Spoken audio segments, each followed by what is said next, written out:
Halo, Sobat Sejarah.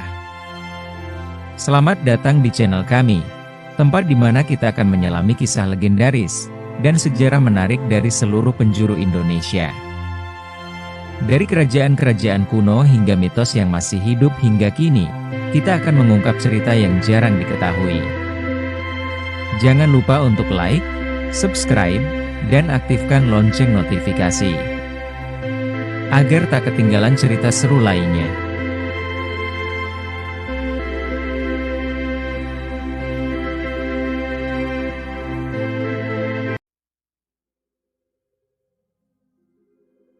Dahulu kala berdiri sebuah kerajaan bernama Kutai Rukam yang dipimpin oleh Raja Bikau Bermano.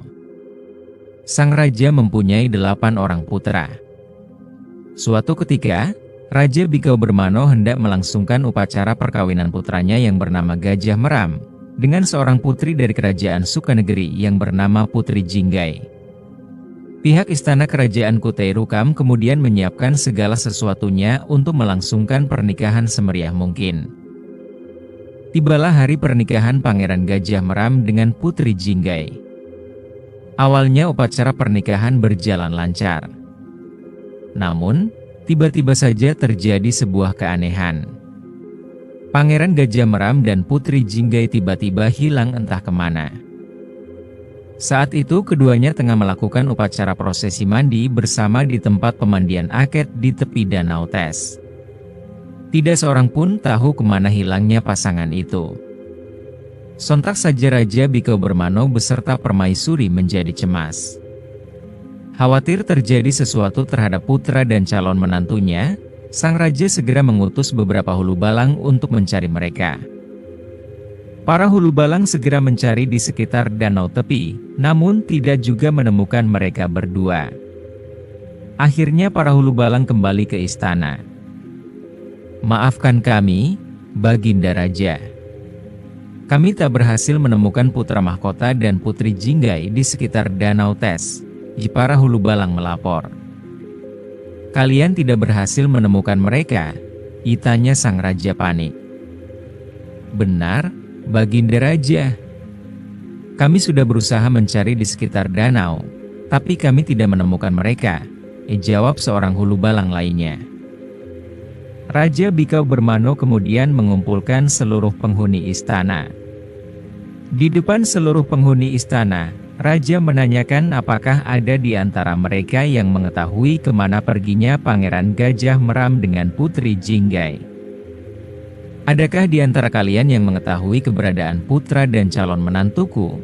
tanya Raja Bikau Bermano. Tak seorang pun dari penghuni istana yang menjawab pertanyaan Raja.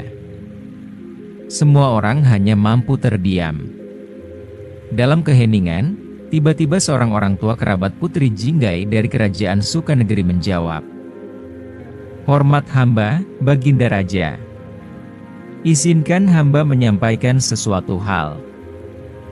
"Silahkan sampaikan wahai orang tua," jawab sang raja. "Ampun, Baginda Raja. Setahu hamba, putra mahkota dan Putri Jinggai diculik oleh Raja Ular yang bertahta di bawah Danau Tes. Ular kepala 7 sangat sakti juga sangat licik, kejam, dan suka mengganggu manusia yang sedang mandi di Danau Tes," jawab si orang tua. "Kalau hal itu benar, maka kita harus segera menyelamatkan mereka sekarang juga. Kita harus memikirkan cara untuk mengalahkan ular kepala 7, kata Raja Bikau Bermano. "Mohon ampun, Ayahanda. Izinkanlah Ananda pergi membebaskan Abang Gajah Meram dan calon istrinya," sahut Gajah Merik, putra bungsu raja. Semua orang di istana merasa terkejut, karena Pangeran Gajah Merik baru berusia 13 tahun. Raja Bikau Bermano tentu saja tidak menyetujui permintaan putra bungsunya. Ia tak ingin kehilangan putranya yang lain.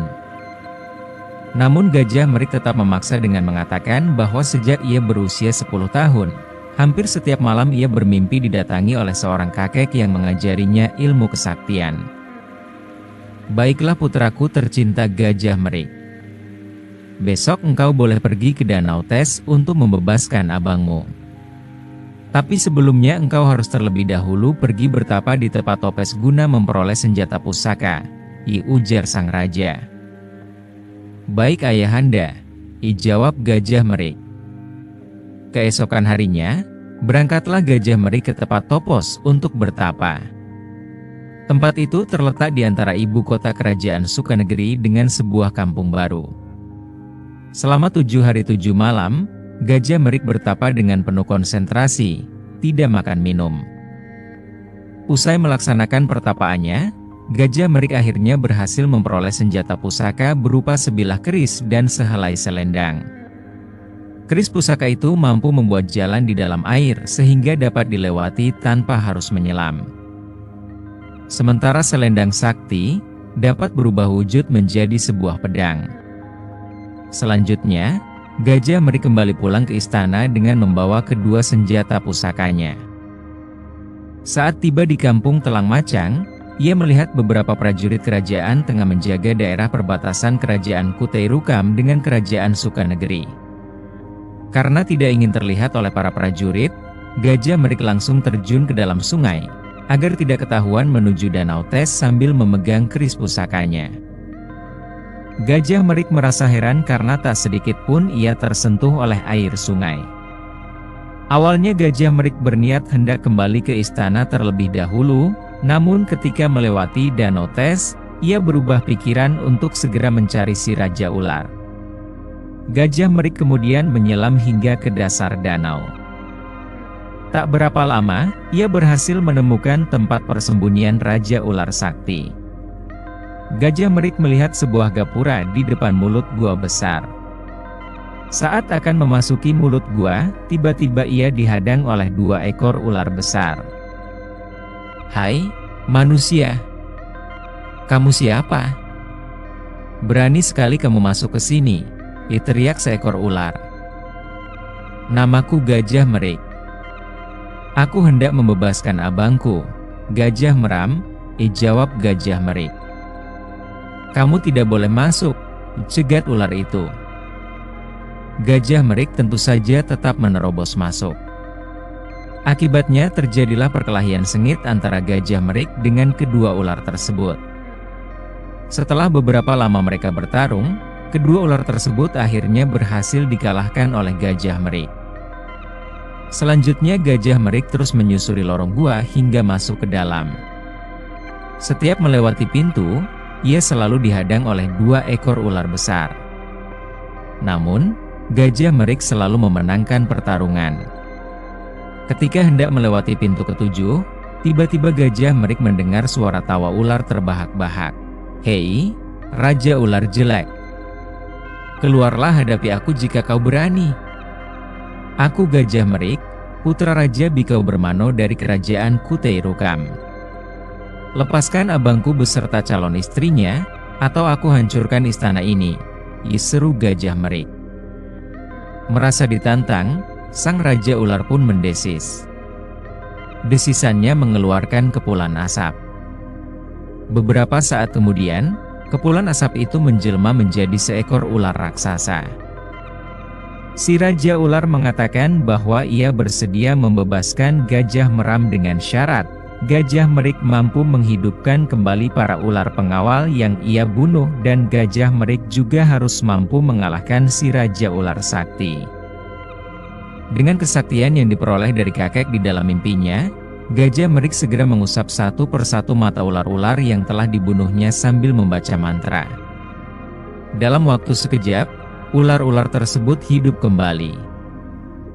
Raja Ular terkejut melihat kesaktian anak kecil itu. "Sekarang lawanlah aku. Tunjukkanlah kesaktianmu, kalau kamu berani," jawab ular sakti kepala 7. Tanpa berpikir panjang, Raja Ular langsung mengibaskan ekornya ke arah Gajah Merik. Gajah Merik yang sudah siap segera berkelit dengan lincahnya, sehingga terhindar dari kibasan ekor Raja Ular. Pertarungan sengit pun terjadi. Keduanya silih berganti menyerang dengan mengeluarkan jurus-jurus sakti masing-masing. Perkelahian antara manusia dengan binatang itu berjalan seimbang. Gajah Merik berhasil mengalahkan ular sakti kepala 7. Sudah 5 hari 5 malam keduanya, namun belum ada salah satu yang terkalahkan. Ketika memasuki hari ke-6, Raja Ular mulai kelelahan. Ia hampir kehabisan tenaga. Kesempatan tersebut tak disia-siakan oleh Gajah Merik. Ia terus menyerang hingga akhirnya Raja Ular Sakti terdesak. Di saat yang tepat, Gajah Merik segera menusukkan selendangnya yang telah menjelma menjadi pedang ke arah perut Raja Ular. Melihat Raja Ular sudah tak berdaya, Gajah Merik mundur beberapa langkah untuk berjaga-jaga, siapa tahu Raja Ular Sakti tiba-tiba kembali menyerangnya. "Kamu memang hebat, anak kecil." "Aku mengaku kalah," kata Raja Ular. Mendengar pengakuan Raja Ular Sakti, Gajah Merik segera membebaskan abangnya dan Putri Jinggai yang dikurung dalam sebuah ruangan. Sementara di istana, Raja Bikau Bermano merasa sudah 2 minggu Gajah Merik belum juga kembali dari pertapaannya. Oleh karenanya, sang raja memerintahkan beberapa hulu balang untuk menyusul Gajah Merik di Tepat Topos. Namun, belum juga para hulu balang berangkat ke pertapaan Tepat Topos, tiba-tiba salah seorang hulu balang yang ditugaskan menjaga tempat pemandian di tepi Danau Tes datang dengan tergesa-gesa, mengabarkan bahwa Gajah Merik, Gajah Meram, dan Putri Jinggai telah kembali dengan selamat. "Ampun, Baginda. Kami yang sedang berjaga-jaga di danau itu juga terkejut." Tiba-tiba Gajah Merik muncul dari dalam danau bersama Gajah Meram dan Putri Jinggai. Rupanya, seusai bertapa selama 7 hari 7 malam, Gajah Merik langsung menuju ke istana Raja Ular dan berhasil membebaskan Gajah Meram dan Putri Jinggai. Hulu balang menjelaskan. Tak berapa lama, Gajah Merik, Gajah Meram, dan Putri Jinggai tiba di istana dikawal beberapa hulu balang penjaga Danau Tes. Kedatangan mereka disambut gembira oleh sang raja beserta seluruh keluarga istana. Kabar kembalinya Gajah Meram dan keperkasaan Gajah Merik menyebar ke seluruh pelosok negeri. Selanjutnya, sang raja mengadakan pesta selama 7 hari 7 malam. Setelah itu, sang raja menyerahkan tahta kerajaan kepada Gajah Meram. Namun, Gajah Meram menolak menerima tahta kerajaan Kutai Rukam. Ia malah menganjurkan raja untuk menyerahkan tahta kerajaan pada Gajah Merik.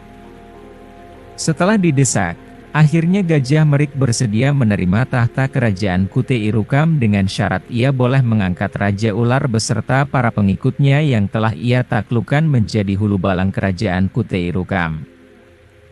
Permintaan Gajah Merik dikabulkan oleh sang raja.